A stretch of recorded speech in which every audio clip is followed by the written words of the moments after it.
So let's start again. Where are you living now, dear Jaz? Yeah, I'm living around the corner from All Killing Joke. We all live in Prague at the moment, and we have a studio there. We have rehearsal place in Prague, and it's a great time because it's after 27 years. We all live very close together. But we have a place in an island off New Zealand, and sometimes we live in Switzerland. We're always moving. Yeah. And what about your orchestra activity? Yeah, I'm starting with Sydney Symphony Orchestra for 1 year. I've just done 4 years with Prague Symphony Orchestra. I've worked with London Symphony Orchestra, London Philharmonic, Royal Philharmonic, many orchestras. I've done one whole opera in Italian. Yeah. You did how many records? Orchestra records? 15. 15? Yeah, 15. Yeah, with string quartets and different things. Okay. Different things, symphonies, quartets, and some of it you can find, some of it's harder to find. But slowly I'm centralizing everything. Which is your favorite classical composer? I like certain symphonies, certain things of lots of different composers. Yeah. But listen, if you're ever depressed, you must first of all understand why the young Beethoven, why he wanted to write Schiller's words to music at the age of 17, and when at the end of his life he did this with the Ninth Symphony. Yeah. If you can understand the words of the Ninth Symphony, it's just Freude schöner Götter funken doch aus der you know. But when we talk about the brotherhood of man, this great fraternity, he is one of us, Beethoven. Yeah. I lived right next door to his house. Yeah. Where? In Prague, where he wrote the Ninth. Oh my God. Yeah. You take inspiration. Oh yeah. I have more than this. I have the great privilege of conducting on the same stage as Mozart also. Oh my God. Because you see, Prague was Mecca. Yeah, was Mecca for it still is. Yeah, that's why I first went there. But when you look at the architecture of Prague, you can hear Killing Joke also. Yeah. In a strange way. It's so strange. So what can you tell us about the last album? Well, I'm on the new album now. Yeah, the War Zones. Yeah. Album. Well, you know, it's strange. We go to different places and we record, and you think when you see terrible poverty, you're going to write something dark and depressing, but you don't. You end up writing something that's like celebration because you realize how lucky you are. Yeah. And the most important thing is friends, loved ones, a bottle of wine, some cheese, a loaf of bread, and someone you love. That's wisdom, man. Which lineup will play tonight? Oh, it's Raven, Geordie, me, and one new drummer. One new drummer. Yeah, he's half our age. He's 23, and he's the best of our drummers in England. And he is very much family. He's signed up for 5 years, like the army. Yeah. I like it. So we are very much a family unit. Yeah. How was the work with Dave Grohl? Great fun. Great. Dave's a lovely guy. You know, he's a good man, and it reminds you when you meet people like Jimmy Page or you know, very successful people, that they're just the same. They eat shit and die the same as you, right? They might have a big house, they may be able to afford a big car, their wine may be better, but in the end they eat shit and die. Well, what would you say about the big success of The Weight as a song after Metallica coverized it? Thanks for the money. Yeah. It's been good. Yeah, it's been good. We needed it. Yeah? Really? Yeah, we always need money. So do you. Yeah, that's true. How is your relationship with London today? Very bad. Very bad. I hate London. Yeah. I think it's one of the worst places. Oh, you know, I don't like England, I don't like London. My favourite place in England is Heathrow. Heathrow? Yeah, the airport. Yeah, leaving in the first class lounge. Okay, and what about, what do you remember about London in 76, 77? Oh, this is a very, very different time. This was a fantastic time. This was a time when everybody was in a group. Yeah. Even if you couldn't play any instrument, everybody played something, and everybody was in a group. On a Friday, you go into a studio.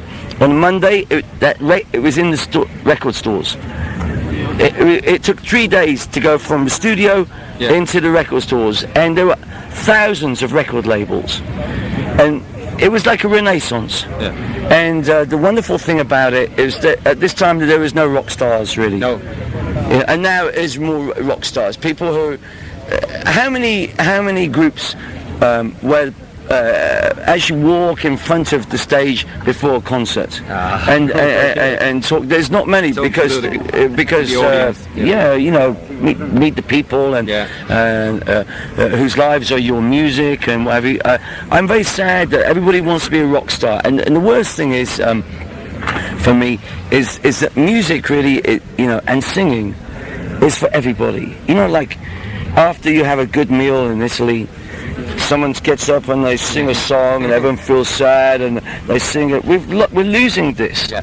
We're losing this spirit. It's not just musicians and professional musicians, artists that sing and make music. It should be everybody.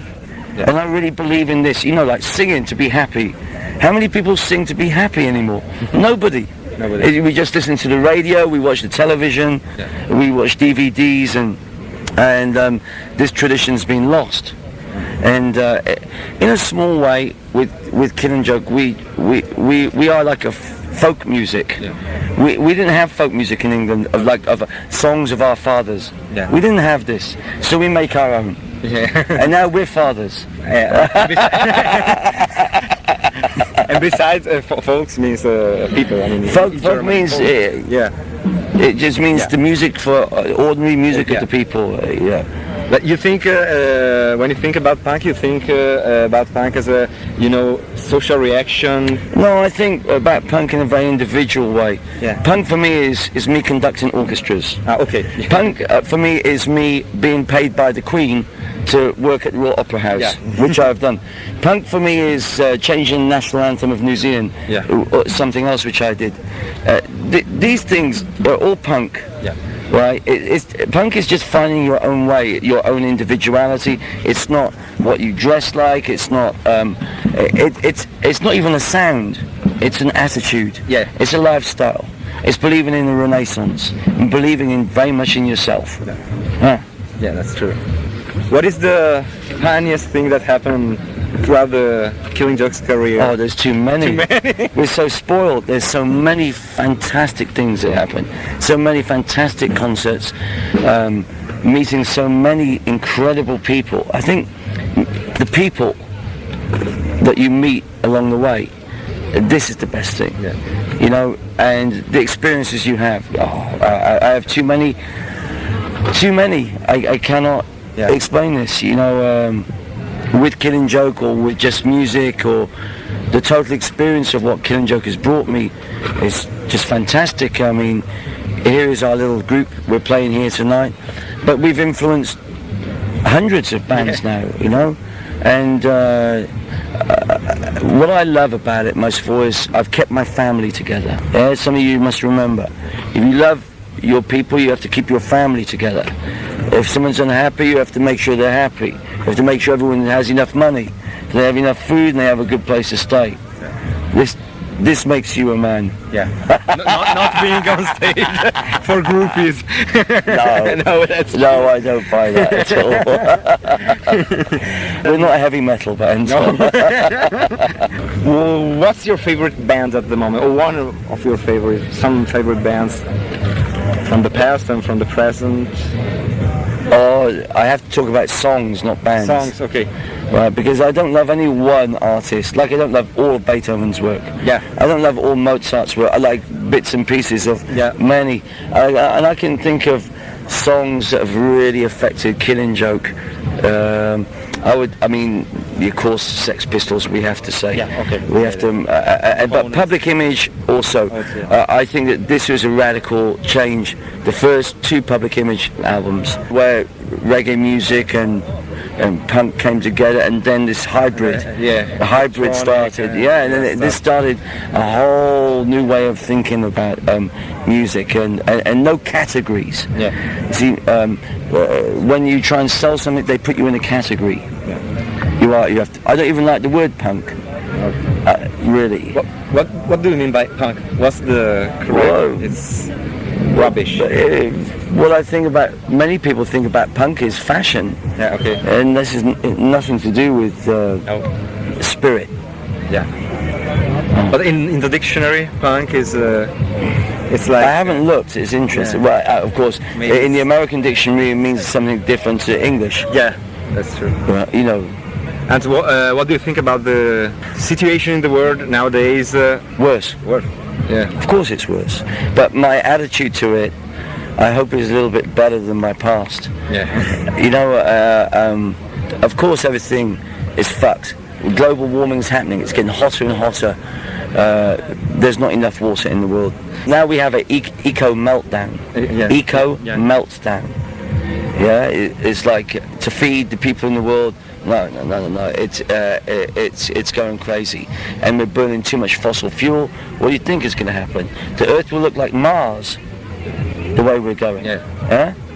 But the way I think about it is the goal of Killing Joke is 2 villages in New Zealand and South America. Yeah. 2 eco villages. Yeah. That we work on. Yeah. This is, it's not musical, but it's Killing Joke. Yeah. Yeah, and we have sustainable ecosystems. I want biosphere. I want sustainable resources. Yeah. This is the idea. I believe in a movement away from the cities to the rural or countryside areas. Because you have a look at Argentina. Yeah. In Argentina, no, there are no banks in Argentina. Everything fucked. Right, all through privatization and globalization. There's nothing. Right, if you catch fish, you swap it for shoes. Yeah. The people who make shoes, they want fish, they swap it for, and so forth. Barter is the way forward also. So we must look at new ways, and we have to look at about getting out of the city. If you want children, you believe in the future, leave the fucking cities, man. The prices are going to go up and up and up. You have to make your own food. You have to survive on your own. Soon, paper money will mean nothing in the next 5 years. There's got to be a crash, economic crash. It must be. And then what will happen when you're hungry and you want food? Yeah. And they still want their money for your rent? What's going to fucking happen? Go hunting. Well, you know, we have to fucking kill them all. Yeah.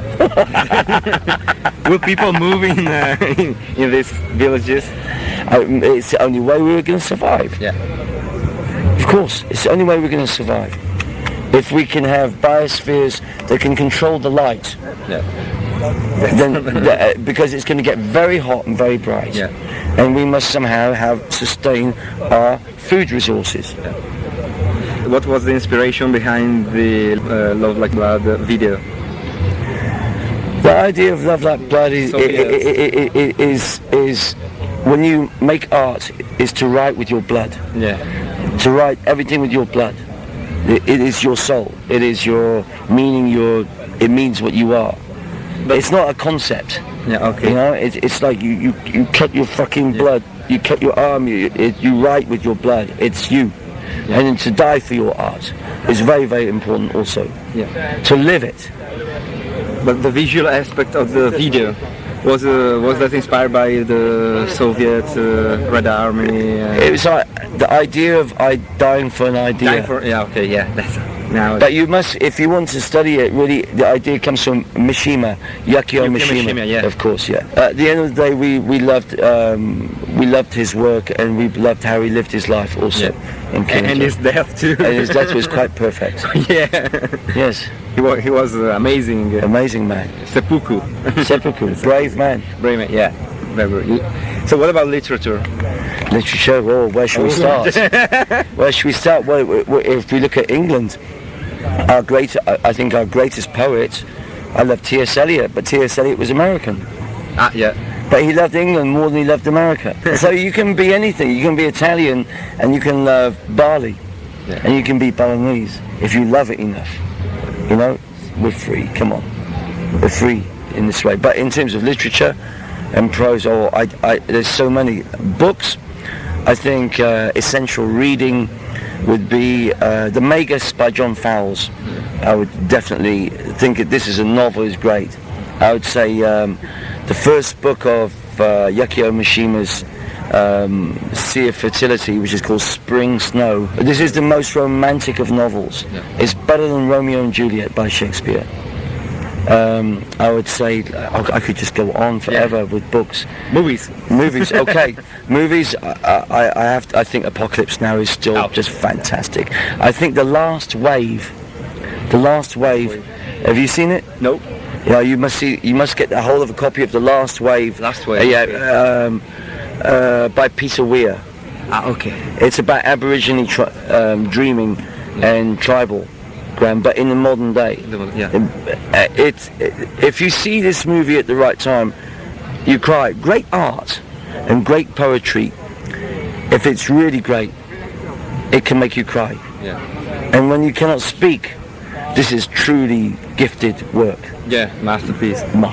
Have you ever done music scores? Many. Walt Disney. Yeah? Yeah. Yeah. Which movie? Mulan. Yeah, I did Mulan with Vanessa May. How is doing a music score? Really difficult? I hate it.